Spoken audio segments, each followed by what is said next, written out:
1990년 7월에 노점상을 하던 한 지체 장애인이 생활고를 비관하며 분신 자살을 했습니다. 구청에서 나온 단속, 원들의 단속을 견디지 못했기 때문입니다. 그는 노점상을 경영해서 겨우 생계를 유지해 왔는데 거의 날마다 노점상 단속원들이 나와서 상을 엎기도 하고 혹은 물건들을 빼앗아가고 심하면 그를 구타하기도 했습니다. 다른 노점상원들은 단속원들이 나오면 재빨리 짐을 챙겨서 도망을 가는데 이 지체 장애인 이 사람은 도망가지도 못하고 그래서 언제나 괴롭힘을 당하고 물건을 빼앗겼습니다. 다른 일을 하려야 할 수가 없었습니다. 도와주는 사람도 없었습니다. 사회는 그를 향하여 냉정하게 무관심했습니다. 그의 불편한 신체로 할 수 있는 일은 오직 그저 길거리에다가 피워놓고 물건 팔아서 남는 이익으로 겨우 가족을 부양하는 일이었습니다. 가족들의 생계를 이어나가기 위한 처절한 몸부림을 사회의 냉혹한 시선이 결국은 분신 자살로까지 몰아가게 되었습니다. 이 사건 후에 한국의 교회들이 이에 대해서 아무런 언급이 없었습니다. 교회 안에서는 사랑을 부르짖고 이웃 사랑하기를 내 몸과 같이 하라고 가르치고 있지만 그러나 실천적인 면에 있어서는 어느 교회도 여기에 대하여 예산을 투자하거나 특별위원회를 만들거나 혹은 보장받지 못하는 이 장애인들을 위한 삶에 투자하는 교회들이 없었습니다.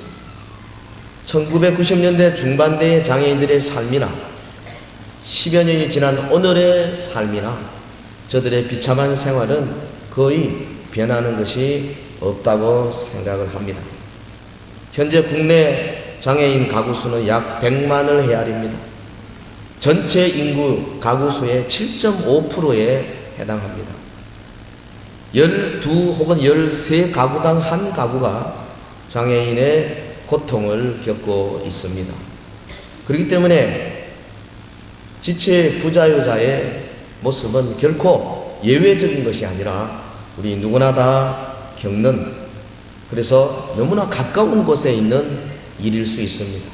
거기에다가 선천적인 장애보다 요즘은 후천적인 장애인들이 훨씬 더 몇 배가 많습니다. 교통사고로나 혹은 약물 중독이나 혹은 당뇨병이 악화되어서나 혹은 연세가 많아서 혹은 뇌출혈이나 뭐 여러 가지로 인하여서 우리 주변에 수많은 장애인들이 양산되고 있습니다. 육체적인 장애인, 정신적인 장애인, 영적인 장애인 그 모두가 다 하나님 나라 백성들인 우리 교회의 도움이 필요로 한 자인 줄 저희들은 믿습니다. 교회는 이 장애인을 위해서 하나님이 특별히 명령하고 계십니다.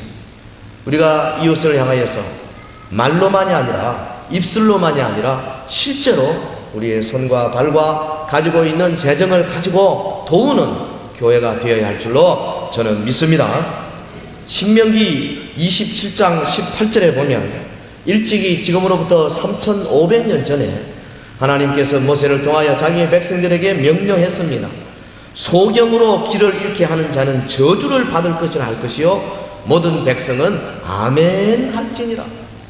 앞 못 보는 사람이 길을 잃게 되면 그 주변에 사는 사람들이 하나님의 저주를 받는다. 그렇게 선포하면 모든 백성들이 마음으로 믿고 아멘 하라는 거죠. 무서운 말입니다. 오늘 우리 주변에 장애인들이 따뜻한 삶을 살지 못하고 사회에 도움을 받지 못하고 사는 것은 우리 모든 사회가 하나님의 저주를 초래하는 중요한 요인이 된다는 것입니다. 누가복음 14장 13절 이하에 예수님께서도 그렇게 말씀하셨어요. 잔치를 배설하거든 차라리 길가에 나가서 가난한 자들과 병신들과 전원자들과 소경들을 청하라. 그리하면 저희가 갚을 것이 없는 거로 내게 복이 되리니 이는 의인들의 부활 시에 내가 갚음을 받겠음이라 하시더라. 예수님이 우리말로 가난한 자들과 병신들과 전원자들과 이렇게 말 안 하셨을 거예요. 헬라말로 하셨어요. 근데 우리가 이걸 번역할 때에 병신들, 전원자들, 소경들 이런 단어로 번역을 했습니다. 물론 수십 년 전 번역이지만 이거 빨리 바꿔야 합니다. 여러분 몸이 좀 불편한 사람을 보고 병신이라고는 가만히 있을 사람 있겠어요? 저들이 성경을 읽다가 이 구절에 의하면 교회를 떠나버리고 만다는 거죠. 뭐 이런 성경이 있냐 이거죠. 왜 그렇습니까? 우리 한국의 그동안의 사회의 모든 기류와 전통과 정서가 이 장애인들에 대해서 전혀 고려하지 아니하고 오히려 저주받은 자, 오히려 무슨 벌받은 자의 그런 개념으로 봤기 때문에 대연히 이렇게 번역이 되고 있는 것입니다. 사랑하는 성도 여러분, 야고보 선생이 말한 야고보 2장 15절 이하의 말씀을 우리가 반드시 알아야 합니다. 만일 형제나 자매나 벌벗고 일용할 양식이 없는데 너희 중에 누구든지 그에게 이르되 평안히 가라, 덥게 하라, 배부르게 하라 하면, 그리고 그 몸에 쓸 것을 주지 아니하면 무슨 이익이 있으며 이와 같이 행함이 없는 믿음은 죽은 것이니라. 한번 받아갑시다. 행함이 없는 믿음은 죽은 믿음이다. 그러므로 우리는 실천적인 믿음, 살아있는 믿음을 가진 교회와 가진 성도와 가진 구역과 전도회와 멸려회가 되어야 할 줄로 믿습니다. 우리 본문 사도행전 3장 초두에 나오는 이 위대한 그리고 이 유명한 안전뱅이 고치는 사건을 가지고 우리가 잠시 말씀 생각하면서 이 시대 교회를 향하여 주님이 말씀을 하시는 것을 듣기를 원합니다. 여러분 이 사도행전 3장 1절을 같이 보시기 바랍니다. 제9시 기도 시간에 베드로와 요한이 성전에 올라갈새, 기도 시간에 제자들이 성전에 지금 올라갑니다. 당시 아침 9시, 12시 그리고 오후 3시에 기도 시간을 정해놓고 저들이 줄기차게 기도하는 사람들, 사도들입니다. 이 본서의 첫 번째 치유 이적이 나타나는데 먼저 기도가 강조되고 있습니다. 역사적 사건입니다. 시간이 나오고 장소가 나오고 주연들이 나옵니다. 자세하게 기록되어 있습니다. 이것은 지어낸 것도 아니고 어떤 공교한 이야기가 아닙니다. 역사적인 사건입니다. 제9시 기도 시간에 베드로와 요한이 성전에 올라갈새 무슨 말입니까? 올라간다는 말 안에 바이노 위로 간다. 다시 말하면 하나님이 계시는 거룩한 성전을 향해서 우리가 간다. 하나님 계시는 곳으로 올라간다. 거룩한 장소를 향하여서. 이것은 오늘 우리 현 시대의 교회도 그대로 적용되는 말씀입니다. 당시에 사도들은 성전에 올라갔지만은 우리는 교회로 올라갑니다. 교회가 지하실에 있어도 우리는 교회로 올라가는 거예요. 왜? 거기 거룩한 하나님의 임재하심이 있기 때문에 그러합니다. 여러분 아침에 올라올 때, 이 자리에 오실 때 올라오셨어요. 거룩한 하나님의 이름을 부르기 위해서 올라온 줄로 믿습니다. 기도하는 자에게 성령의 능력이 있어요. 교회당을 자주 찾는 자에게 하나님의 능력이 역사하는 겁니다. 아멘이 없네요. 아침 9시, 12시, 오후 3시 매일같이 기도하러 오는 사람에게 성령의 역사 함께 한 줄 믿습니다. 수요 밤으로 금요 기도회로 매일 새벽으로, 특별히 주일 새벽으로 하나님 앞에 나와서 기도하는 자들에게 영의 역사가 있는 줄 믿습니다. 근데 성경적으로는 원래 9시, 12시, 오후 3시였어요. 그 말이 뭡니까? 요즘 같으면 여러분 직장에서 직장 출근해서 기도하고 점심때 기도하고 퇴근하기 전에 기도하라 그 말이에요. 일상생활 가운데 기도하라 이 말입니다. 2절에 보니까 나면서 안전뱅이 된 자를 사람들이 메고 왔다 그랬습니다. 불치병 환자입니다. 여러분 나면서부터 하체 부자유자입니다. 안전뱅이 이 말도 고쳐야 돼요. 하체 부자유자입니다. 한 번도 근육을 써본 적이 없습니다. 뼈가 한 번도 힘을 받아서 서보지를 못했습니다. 불가능합니다. 오직 초자연적인 이적으로만이 치유가 가능한 겁니다. 그래서 사람들이 성전 미문이라는 성전 문에다가 두었습니다. 이 두었다는 말, 에티스둔이라는 이 미완료 과거의 용법은 매일 반복적으로 사람들이 매에다가 거기에 놓았다 그런 뜻입니다. 하는 일이 그거였습니다. 성전에 들락거리는 사람들에게 한 푼 줍쇼 구걸하는 그런 일이었습니다. 어떤 의미에서는 누가가 이것을 기록하면서 당시 이스라엘의 비참한 형편, 상황의 단면을 기록하고 생각이 돼요. 영적으로 무디고 경건의 모양만 가지고 있는, 경건의 능력이 없는 유대교를 상징한다고 생각이 됩니다. 성전 미문에서 걸식하는 자였습니다. 이 장애인이 성전에 앞에 와 있는 목적이 뭡니까? 상징적으로는 교회의 짐만 되는 자입니다. 뭘 받아 먹기만 원하는 자입니다.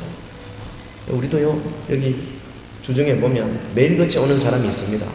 우리 관리 집사님이 천사 구제비 받아서 조금씩 주는데요, 매일 출근합니다. 매일 받아갑니다. 안 주면 화냅니다. 저거 빼입고 자전거 타고 다닙니다. 이해가 안 돼요. 젊은 사람이에요. 그런 사람들이 있어요. 여러분, 오늘 본문에서 우리가 상징적으로 우리 모두 다 교회에 와서 다른 사람을 돕고 다른 사람을 위하여 일하는 자가 되어야 되지, 그냥 집만 되고요, 다른 사람들의 기도 대상만 되는 그런 존재가 되지 않기를 주 이름으로 부탁합니다. 그가 베드로와 요한이 성전에 들어가는 거 보고 구걸했습니다. 구걸, 계속 도움을 얻기를 구하고 있다는 뜻입니다. 베드로가 요한으로 더불어 주목하여 가로되, 주목하다 그랬어요. 요건 아테미사스데라는 말, 이 말은 이 데라는 말을 붙여가지고 상당히 놀라움을 표시하는 용법으로 쓰고 있습니다. 보잘것없는 장애인, 매일같이 다니는데 항상 엎드려가지고 손만 내밀고 있는 이 안전뱅이, 지체 부자여자, 아무의 시선도 끌지 못하는 자를 향해서 당시 그래도 유명한 베드로와 요한이 주목했다 하는 사실, 놀랄만 하다는 말입니다. 누가가 벌써 마음에 경탄을 가지고 기록하고 있습니다. 여러분, 사도행전 1장 10절에 보면 그 예수님께서 구름 타고 승천하실 때에 온 500여 형제들이 주목하여 왔습니다. 쳐다보았습니다. 같은 단어입니다. 깜짝 놀라는, 입을 쭉 벌리고 바라봅니다. 베드로가 요한으로 더불어 주목하여 가로되 우리를 보라 하니, 이 사람은 지금 고개 숙이고 체념 상태로 절망적으로 앉아 있습니다. 그런데 사도들이 말하기를 우리를 보라, 고개를 들어라, 나를 한번 쳐다봐라, 희망을 주는 말입니다. 우리 교회도 우리 주변에 지체 부자유자들이나 정신적으로, 경제적으로, 사회적으로 장애의 삶을 사는 자들을 향해서 우리를 보라, 서현교회를 보라, 아니 우리 교회에 나와봐라, 이렇게 자신있게 외칠 수 있는 교회가 되길 주 이름으로 축원합니다. 우리를 보라 하니 그가 저에게 무엇을 얻을까 하여 바라보거늘 베드로가 가로되 은과 금은 내게 없거니와 내게 있는 것으로 내게 주노니 곧 나사렛 예수 그리스도의 이름으로 그러라. 아주 유명한 구절입니다. 우리 은과 금은 한번 같이 해봅시다. 시작. 은과 금은 내게 없거니와 내게 있는 것으로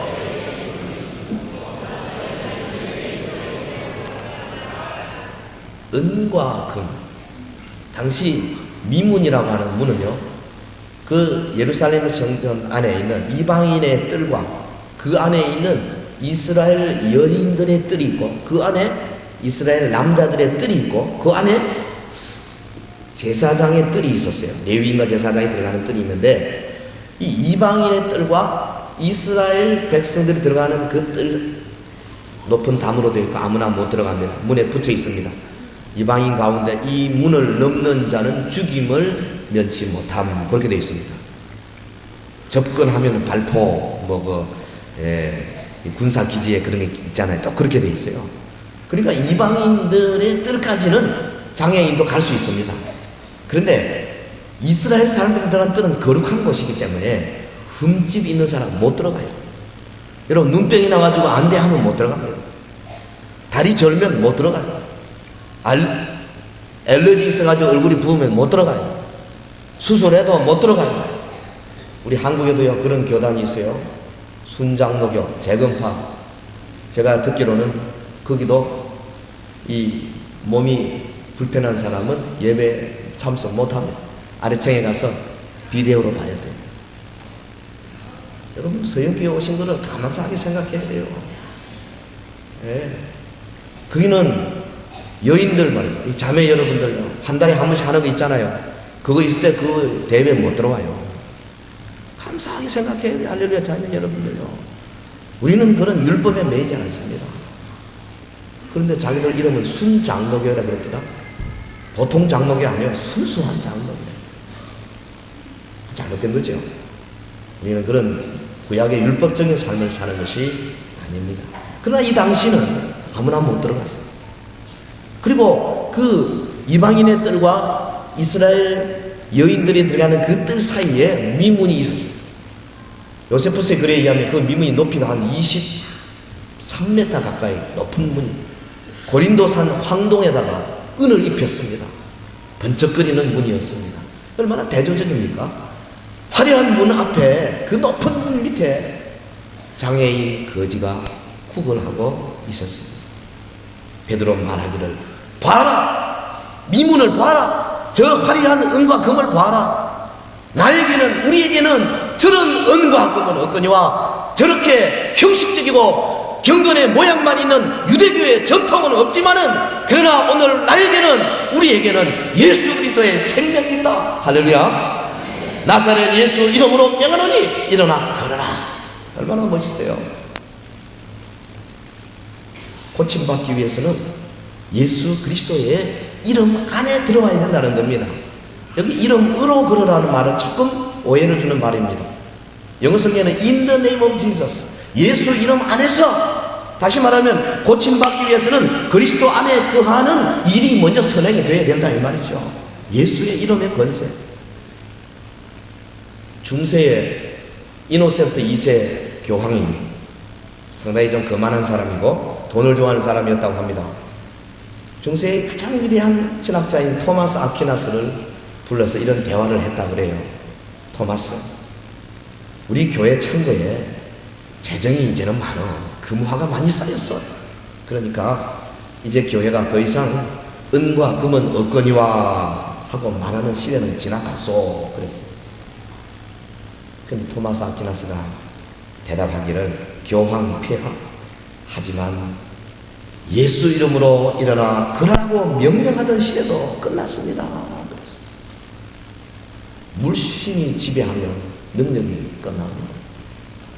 교회가 재정을 의지하면 교회의 경건의 능력이 끝납니다. 사람들이 하나님의 능력보다도 자기의 재물을 의지하게 될 때에 그때부터 영적인 내리막길이 시작이 되는 겁니다. 예수 이름의 권세에 놀라운 기적이 있는 줄 믿습니다. 말만 했습니까? 본문에 보면 오른손을 잡아 일으키니 발과 발목이 곧 힘을 얻고 뛰어서서 걸으며 그들과 함께 성전에 들어가면 걷기도 하고 뛰기도 하며 하나님을 찬미하더라 그랬어요. 오른손을 잡아 일으키는 것, 이것이 교회가 해야 할 일입니다. 교회는 말로만 하는 것이 아닙니다. 나사렛 예수 이름으로 걸어라 말로만 하는 것이 아니라 실제로 그 지저분하고 더러운 오른손이지만 잡아서 끌고 이렇게 세워야 되는 그런 책임이 교회에 있는 줄 믿습니다. 물론 발목과 그 힘줄과 그 무릎과 모든 관절들이 힘을 얻어서 생기를 얻어서 일어설 수 있는 것은 하나님의 능력에 의한 것입니다. 그러나 잡아 일으켜야 할 책임은 교회에 있는 거예요. 성도에게 있는 것입니다. 먼저 믿는 자에게 있는 것입니다. 저와 여러분에게 있는 줄로 믿습니다. 그랬더니 그가 걷고 뛰며 성전 안으로 뛰어들어가서 하나님을 찬미하는 모습을 온 백성들이 바라보고 그것 때문에 수많은 사람들이 솔로몬 혈당에 모이고 거기에 베드로의 놀라운 설교 말씀이 떨어지고 그 결과 3,000명의 놀라운 역사가 막 일어나는 그런 부흥의 역사가 일어나게 된 거 아닙니까? 하나님께서 이 사건을 사용하고 계시는 겁니다. 이 치유가 사회적인 의미가 있어요.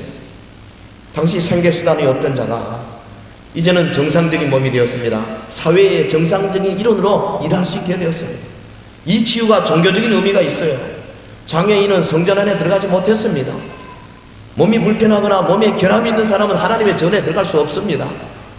양을 잡을 때도 1년 된 수컷을 잡는데 그거 아주 흠이 없는 양을 잡도록 되어 있습니다. 하나님 앞에 예배하는데도 육신의 흠이 있으면 들어가지 못하는 시대였습니다. 그런데 이 사람 이제는 고침을 받았습니다. 부정한 자라고 붙여있던 라벨을 뗐습니다. 제자들과 함께 성전에 들어가서 걷고 뛰고 즐거워했습니다. 놀라운 전인적인 치유가 일어나게 된 것입니다. 이 사건이 우리에게 주는 교훈이 뭡니까? 오늘 우리 교회가 해야 할 일이 무엇입니까? 저는 한 3가지로 생각합니다. 첫째는 신체적인 장애를 극복할 수 있도록 우리가 장애인들을 도와야 할 것입니다. 우리 모두가 다 장애인이 될 가능성이 있어요. 우리 가운데 끝까지 나는 장애인이 안 되겠다고 아무리 결심해도 그 오는 위험을 막을 수 있는 사람은 아무도 없습니다. 갑자기 쓰러져서 반신불수가 될 수 있습니다. 갑자기 뭘 잘못 먹어서 이상하게 될 수 있습니다. 갑자기 뇌 속에서 핏줄이 터져서 그저 수족을 움직이지 못하는 장애인이 될 수가 있습니다. 당뇨병이 심해서 안질이 나빠져 그래서 눈이 안 보이게 될 수도 있습니다. 혹은 교통사고로 우리가 2 다리를 잃을 수도 있습니다. 얼마든지 장애는 우리 앞에 일어날 수 있습니다. 아니, 저는 생각하기를 거의 우리 모든 사람들이 마지막 주님 앞에 서기 전까지 이 육신의 몸에서 장애인을 거쳐서 주님 앞에 가게 된다고 생각해요. 죽음 앞에서 여러분 자기 힘으로 일어나 화장실 못 가는 사람이 거의 다입니다. 자기 혼자 힘으로 먹을 수 없습니다. 의사의 도움이나 주변의 간호원의 도움이 없이는 살 수가 없는 겁니다. 우리 모두가 다 장애인, 예비 장애인들입니다. 그렇기 때문에 첫째로 우리는 저들의 신체적인 장애를 극복할 수 있도록 해 주어야 할 것입니다. 베드로가 성전 묘문에서 만난 이 사람, 첫 번째 그가 2 다리로 벌떡 뛰어 일어나서 신체적인 장애로부터 극복되는 놀라운 축복을 받았습니다. 당시 그는 사회적인 여러 가지 천대와 멸시를 받았습니다. 오늘 이 시대에도 사실 특별히 우리나라에만 하더라도 얼마나 멸시와 천대를 많이 받는지 모릅니다. 지체장애인들이 신체적으로 부자유하다는 그거 하나 때문에 수많은 사람들로부터 모멸에 찬 눈빛을 받고 있는 것이 사실입니다.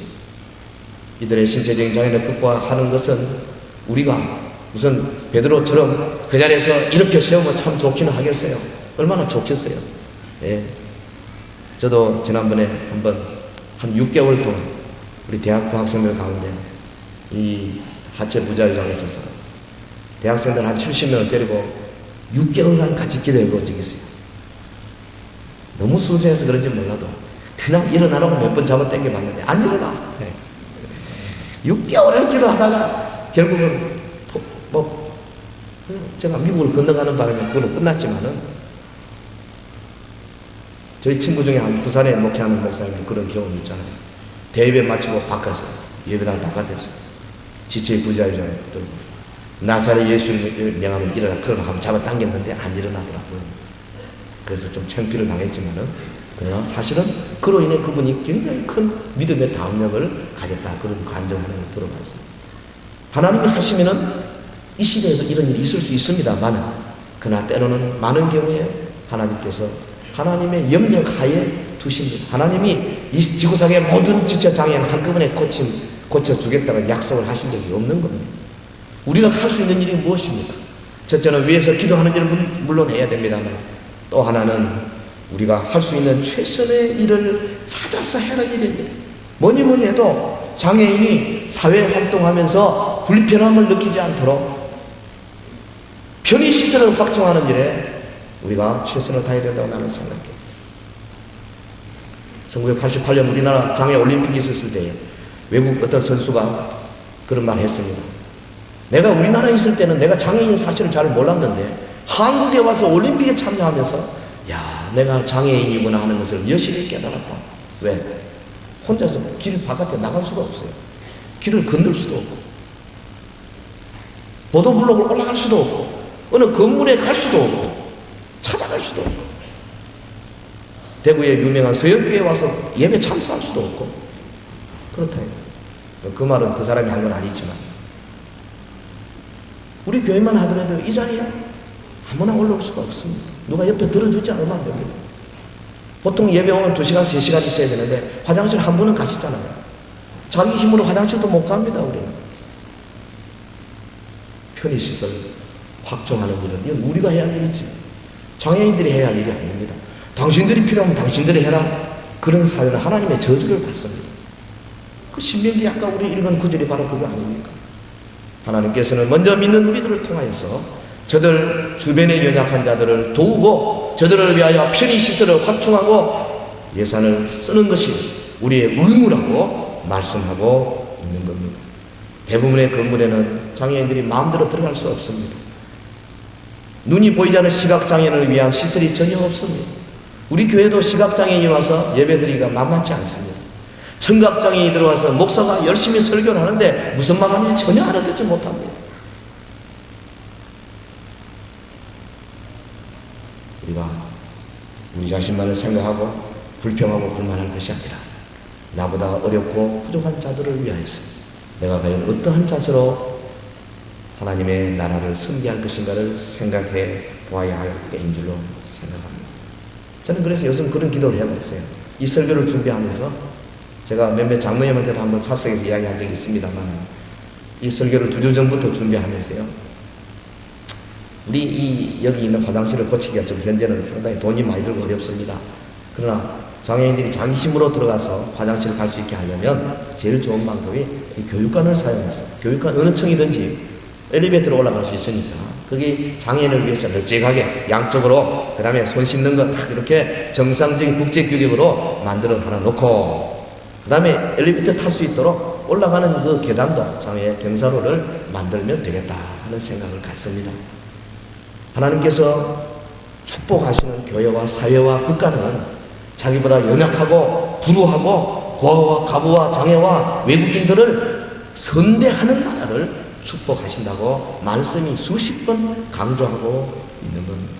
사랑하는 성도 여러분, 특히 또한 이 장애자들이 사회활동에 불편을 느끼지 않도록 할 뿐 아니라 저들에게 의료시설을 확충하는 일도 우리 정부가 해야 할 일이고 사회가 해야 할 일이라고 생각합니다. 우리나라는 아직 장애인들의 재활 치료를 위한 의료기관이 태부족한 상태입니다. 때로는 저들을 위해서 무료로 혹은 저렴한 가격으로 할 수 있도록 정부가 예산을 도입하고 혹은 사회적인 여러 기관들이 경제적인 약자인 저들을 위하여서 희생해야 선진 국가가 될 수 있는 것입니다. 지체 부자들을 위해서 의족과 의수와 휠체어와 이런 여러 가지 장애를 위한 보조기관들을 무료로 혹은 저렴한 가격으로 공급할 수 있는 체계를 우리 나라가 갖추어야 할 것입니다. 여러분, 우리 교회가 할 수 있는 최선을 다해서 편의시설을 확충하고 저들에게 정말로 교회가 따뜻한 곳이라는 개념을 심어줄 수 있는데 힘을 쏟는 은혜가 있기를 주의 이름으로 축원합니다. 또 하나 우리가 할 수 있는 일은 경제적인 장애를 극복하도록 도와주는 일입니다. 본문 2절에도 보면 이가 엎드려서 날마다 구걸을 했습니다. 돈이 없는 자였습니다. 비참한 생활을 했습니다. 거지였습니다. 이것은 오늘날도 이 사회에 대부분의 경우에 해당하는 말입니다. 아주 돈이 많아서 갑자기 불의의 사고로 장애인 된 사람 빼놓고는 대부분의 사람들이 참 영세민을 면하지 못하고 있는 겁니다. 우리나라 전체 장애인 한 100만 가정 가운데 그 중에서 보호 대상자로 선정된 가구가 16%나 16만 가구 됩니다. 그 중에서 정말로 참 전체 생활보호 대상자 한 60만 중에서 25% 정도 해당되는데 이 장애인들이 보호 대상자가 된 가정은 정말로 길이 없는 어떻게 자기 스스로 설 수 없는 그런 어려운 가정들인 겁니다. 취업한 장애인들도 통계해 보면 평균 소득이 일반 사람들의 소득보다 한 60%밖에 봉급을 못 받습니다. 직장을 열어서 일을 해도 적게 준다는 거예요. 정부에서 민주국가, 복지국가가 되기 위해서 법을 많이 정했어요. 그래서 모든 기관 300명 이상 고용하는 그런 사업체는 반드시 2% 이상의 장애인을 고용해야 한다. 법으로 정해놨는데요. 지난번 통계해 보니까 법으로 정했지만은 우리 고용 의무 사업장이 한 우리나라 2136개가 나와 있던데 그 중에 총 장애인 수가 4만 명이 넘습니다.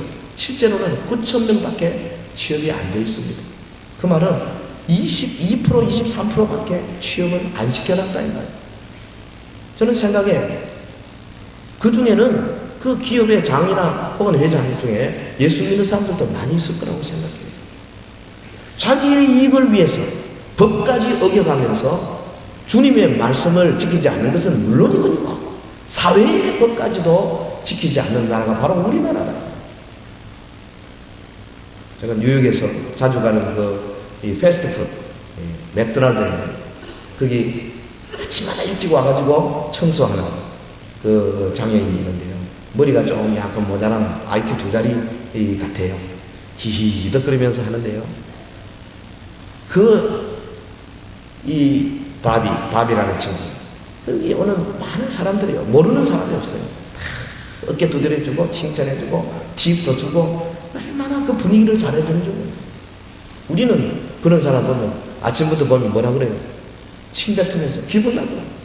여러분, 눈먼 사람 보면요, 아침에 첫 가게 열고 그런 사람 오면 어떻게 해요? 소금 뿌리잖아요. 이게 우리나라에 지금 아주 정말 열리지 못한 문화가 아닌가 이렇게 생각을 합니다. 하나님을 믿는 우리 하나님의 백성들은 이민의 소리가 철저하게 선도하고 앞서 나가는 개화된 그런 사람들이 되어야 할 것입니다. 여러분 기억하십시다. 하나님은 장애인을 사랑하는 자를 사랑하시고 하나님은 약자를 돕는 자를 사랑하시고 하나님은 약자에게 정의를 베푸는 자를 하나님께서 정의를 베푸시는 공의의 하나님인 줄 믿습니다. 또 하나 우리가 해야 할 일은 사회적으로 저들의 장애를 극복할 수 있도록 도와주는 일입니다. 무슨 말입니까? 이 성전 미문에 있었던 장애인은 사실상 사회적으로 보면 폐만 끼치는 무가치한 존재로 인식된 사람입니다. 언제나 남에부터 모멸찬 시선을 받고 조롱거리가 되었었습니다. 낮은 자존감을 가지고 있었을 것입니다. 사회적으로 그가 할 수 있는 의욕 자체가 없었을 것입니다. 귀찮은 사람 취급을 받아서 비장애인, 정상적인 사람과 결혼하려면 얼마나 많은 사람들이 반대하고 욕을 하고 가십거리가 되고 있습니다. 우리는 사실 하나님께서 예수님의 모습으로 우리에게 보여주는 그 모범을 따라서 살아야 할 책임이 있는데 그 중에 중요한 것이 바로 이 시선, 이 우리의 의식을 바꾸는 일인 겁니다. 장애인도 당당한 이 사회의 일원이라는 사실이에요. 자기 스스로 똥오줌을 가리지 못하는 사람도 하나님이 그 형상대로 창조는 사람이라는 사실이에요. 자기 스스로 생각하지 못하고 자기 스스로 우리만큼 능력 있게 일하지 못하는 정신적인 지진 하나 할지라도 하나님이 자기의 형상으로 지은 사람이라는 그 인간론에 대한 기본적인 인식이 우리에게 있어야 할 것입니다. 선진국은 장애 아동들이 일반 정상 아동들과 같이 섞여서 교육받습니다. 그걸 또 부모들이 오히려 좋아합니다. 장애 아동들, 제가 그 전에 섬기던, 뉴욕에 섬기던 우리 그 교회에 장애 아동 학교를 운영했었습니다. 그런데 한마디로 보면 서로 싸울 줄을 몰라요. 너무 천사 같아요. 참 좋아서 이래도 좋고 저래도 좋고 언제나 웃습니다. 참 기가 찹니다. 이 정상적인 아이들 보면 한 두세 사람 모아놓고 한 5분만 있으면 싸웁니다. 항상. 근데 이 아이들은 머리가 좀 나쁘니까 언제나 웃고 좋고 뭐 누가 뭘 가져가도 희덕거리고 항상 그래요. 그래서 정상적인 아이들을 같이 섞어 놓으면 오히려 비장애인들이 많이 배운다고 해요. 심성이 좋아지고 도울 줄 알게 되고 긍휼히 여길 줄 알게 되는, 그래서 인성 회복에 아주 좋은 그런 교육이 된다 그럽니다. 물론 우리 사회가 지금 바로 그것이 되는지는 잘 모르겠어요. 우리 교회도 지금 중동부 고등부에 장애 아동들이 한 8, 9명 혹은 10명 가까이 들어와 있습니다. 여러분 혹시 부모된 여러분들요, 행여나 하나님 앞에 죄짓지 마시기를 바랍니다. 주님이 보고 계십니다. 물론 우리가 교육에 최선을 다해서 방법론을 개발해야 되겠지만 기본적인 인식은 그 아이들도 똑같은, 우리와 똑같은 하나님의 형상을 가진 자녀라는 사실입니다. 청각장애인이었던 베토벤, 악성 베토벤 장애인이었어요. 귀가 안 들렸습니다. 그런 글을 남겼습니다. 내가 비참한 생활을 하고 있음을 고백하지 않으면 안 됩니다. 벌써 근 2년 동안 나는 모든 사교적인 집회에 나가는 것을 피해왔습니다. 나는 귀머거리입니다 라고 사람들이 말하기가 나에게는 퍽 괴로운 일이었습니다. 내가 하는 일이 이 작곡하는 일 외에 좀 다른 일이었으면 몰라도 내가 하고 있는 이 일의 이 병은 참으로 불리한 것입니다. 만약 나의 원수들이 이것을 한다면 그들이 내게 뭐라고 할 것입니까? 내게 있어 이러한 원수들은 결코 숫자가 적지 않았습니다. 얼마나 그 마음속에 피를 토하는 악성이었지만은, 그렇게 참 오늘도 우리가 모든 사람들이 존경하는 그런 작곡자였지만은, 그러나 그가 가졌던 삶의 그 비참함을 이루 말로 닿을 수가 없었던 것입니다. 오늘 우리는 적어도 우리 예수 믿는 사람들만이라도 우리 주변에 정신적으로 지진하라든지 혹은 신체적으로 장애 아동이든 혹은 경제적으로 너무 불우해서 돈이 없어서 장애인과 같은 삶을 살고 있는 자들이라든지 너무 연세가 많아서 육신을 제대로 움직이지 못하는 분이라든지 이런 모든 분들을 향하여서 우리가 가슴을 더욱더 크게 여는 교회가 되기를 주의 이름으로 축원합니다. 말씀을 맺겠습니다. 빅토라는 사람이 쓴 저명인사의 요람이라는 책에 보면 인류에게 공헌한 인물 300명을 뽑았는데 모든 인류에게 역사를 통하여 크게 공헌한 인물 300명 그 가운데 시각장애인, 청각장애, 소아마비 등 이 신체적인 장애자가 4분의 1이 넘습니다. 영국의 유명한 개관시인 바이런 한쪽 발이 기형이었습니다. 로마의 줄리어스 시저 혹은 프랑스의 나폴레옹 간질병 환자였습니다. 지금 말한 베토벤 청각장애자였습니다. 모차르트는 폐병 환자였습니다. 미국의 가장 위대한 대통령 중에 한 사람인 루스벨트, 세계대전을 성공적으로 마무리 전 놀라운 사람인데 그 휠체어 타고 다녔습니다. 여러분, 아인슈타인 이래로 가장 위대한 물리학자 스티븐 호킹, 그 뭐라고 이름 병명 잘 모르겠는데 우리말로 하면 근육 무력증. 그러세요.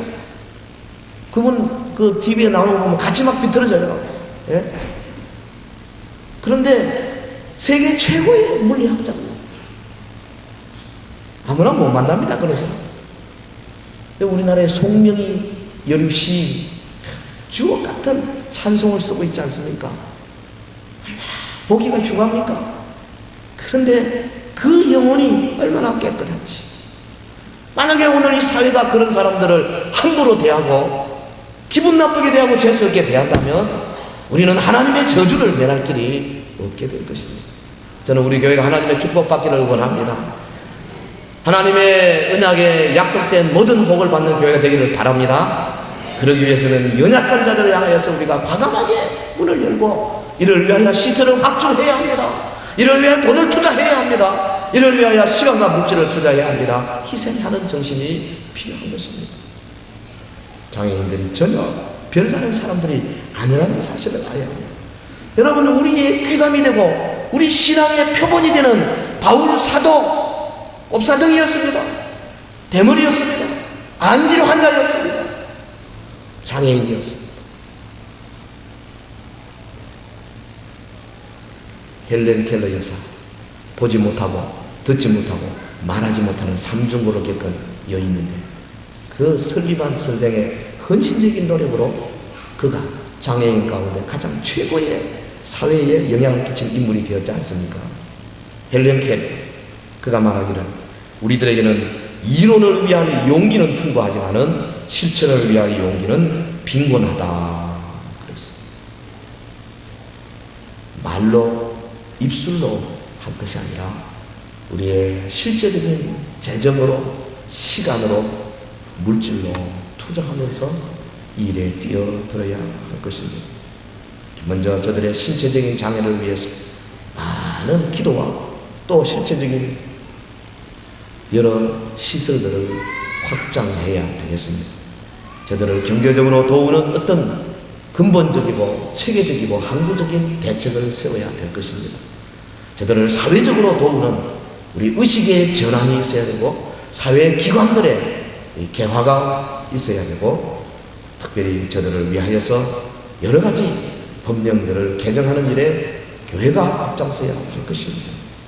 기도와 말씀으로만 이웃을 도우라고 주님은 말씀하지 않으셨습니다. 구체적인 행동으로 굶주린 자에게는 빵을 주고 헐벗은 자에게는 옷을 입히고 목마른 자에게는 물을 주라고 말씀하셨습니다. 이 실천적인 사랑을 가지고 우리가 이 사회를 향해서 헌신적인 모습으로 나아갈 때 비로소 그때 전도의 문이 활짝 열리고 교회를 향하여 삐딱하게 보고 있는 사회의 시선이 곧게 바로잡히고 저들이 교회의 공동체로 나오고 싶은 열망이 생기게 되고 그때에 우리가 뿌린 말씀이 씨앗이 그래서 뿌리가 내리고 줄기가 올라오고 잎이 가지가 그래서 큰 열매를 맺히게 될 줄로 믿습니다. 기도하십시오. 다 같이 합심해서 한번 기도하겠습니다. 우리 교회가 이 일에 앞장서는 교회가 되게 하옵소서. 전국의 장애인들을 위하여서 우리가 한번 큰 집회도 할 수 있을 만큼 시설을 갖출 수 있게 하옵시고 우리가 가지고 있는 모든 역량을 총동원해서 이제 사회적으로 또한 경제적으로 그리고 신체적으로 저들을 돕는 아름다운 교회가 되게 하옵소서. 통성으로 기도하겠습니다. 거룩하신 우리 하나님 아버지 주님의 은혜와 사랑을 진실로 감사합니다. 성전 미문에 이 참 40년 동안 한 번도 걸어보지 못한 사랑하는 하나님의 아들에게 우리 주님 주의 말씀이 떨어지고 나사렛 예수 이름의 권세가 임하여져서 저가 뛰고 걷고 하나님의 성전을 향하여 뛰어 달려가며 영광을 돌렸던 아름다운 모습을 기억합니다. 우리 교회를 통하여서 이 놀라운 역사가 계속해서 일어나게 하여 주시기를 원하옵나이다. 우리 주변의 연약한 자들에게서 우리를 보라 크게 소리치는 교회가 되게 하옵소서. 아버지여 시설을 확충해 나가는 교회가 되게 하옵소서. 저들을 위하여 하나님 앞에 영광을 돌려드리는 아름다운 교회가 되게 하여 주시기를 간절히 원하옵나이다. 할렐루야. 참으로 감사합니다. 교회가 진실로 이 사회를 향하여서 발벗고 나서서 어려운 사람들, 불우한 사람들, 소외된 사람들, 우리의 도움을 기다리는 사람들에게 사랑의 손길을 펴는 자들이 되게 하옵소서. 이 소자 하나에게 찬물 냉수 한 그릇 주는 자 결코 그 상을 잃지 않냐라고 주님 말씀하셨는데 하나님이여 우리를 아버지 향하여 하시는 하나님의 그 놀라운 음성을 귀담아 듣는 우리 온 교회가 되게 하여 주시기를 간절히 원하옵나이다. 주여 이 나라를 불쌍히 여기시고 긍휼히 여기시고 우리 온 국민이 바로 아름다운 하나님의 음성을 듣는 귀를 갖게 하여 주옵시고 교회가 이 음성의 대변자가 되게 하여 주시기를 원합니다. 법령들이 제정되기를 원합니다. 아버지 사회의 여러 인식들이 변화되기를 원합니다. 사회 이곳저곳에서 놀라운 역사와 운동이 일어나기를 원하옵나이다. 하나님 아버지 아직은 부족합니다. 선진국에 비하면 태부족입니다. 우리 주님 우리에게 수많은 의료 시설이 필요하고 많은 독재가들이 필요하고 많은 교회들의 헌신이 필요합니다. 아버지 이럴 때에 하나님께서 우리 교회에 전도의 역량을 부어주실 줄로 믿습니다. 사랑하는 성도들에게 성령으로 역사하셔서 이 말씀이 저들의 마음 깊은 곳에 뿌리하게 하여 주시고 아버지여 저들이 기도할 때에 계속 샘솟아 나는 하나님의 말씀이 되게 하여 주시옵소서. 거룩하신 하나님 아버지 주의 말씀을 우리가 이미 받았사오니 30배, 60배, 100배의 결실을 맺추게 하여 주시옵소서. 예수님 이름으로 기도하옵나이다. 아멘.